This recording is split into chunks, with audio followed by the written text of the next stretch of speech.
when they found him. He hadn't eaten for days. His body was weak, trembling from cold and hunger, but his eyes, they were still fighting, alone in the middle of nowhere, no shelter, no comfort.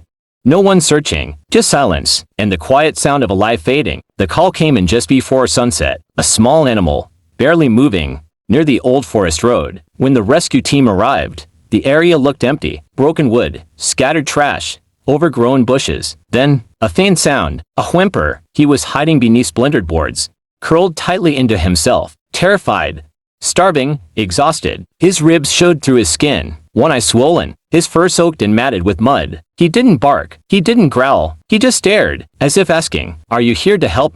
Or hurt me too?" Trust doesn't come easily when the world has been cruel. The team moved slowly, no sudden movements, no loud voices, but trauma runs deep. The moment they stepped closer, he tried to run. He collapsed instantly. His back leg dragged behind him, injured. Every movement looked painful. Still, he tried again and again. It took patience, soft voices, gentle reassurance. Finally, when they wrapped him in a blanket, something changed. He stopped struggling. His shaking slowed, and quietly, he rested his head against the rescuer's arm. For the first time in days, he felt warmth. At the clinic, the situation became clear. Severe dehydration, high fever, a deep infected wound, and a fractured hind leg. The infection had already begun spreading. The next 24 hours would decide everything. Fluids were administered immediately, wounds carefully cleaned. Medication started. He was too weak to eat, too weak to stand. That night, the team barely slept. They watched, they waited, listening to every breath, hoping it wouldn't be his last. Morning came. He was still alive, weak,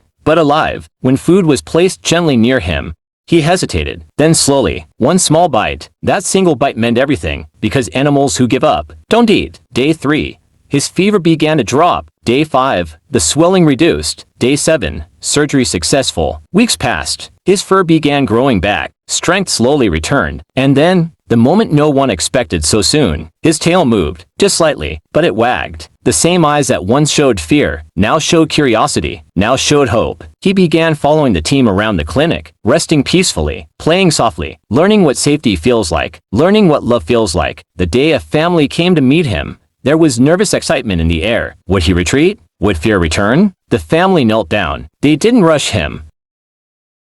They waited. He walked toward them slowly, paused, and then, he leaned into their hands, not because he was weak, but because he trusted. He wasn't just rescued, he was reborn. The animal once abandoned in the wild, now had a home, a yard to run in, warmth at night, and people who would never leave him behind. Somewhere right now, another animal is lying alone, hungry, injured, forgotten. This time, help arrived, but many are still waiting. If this story touched you, share it, because awareness saves lives. And sometimes, one share, one comment, one subscription can help save the next life.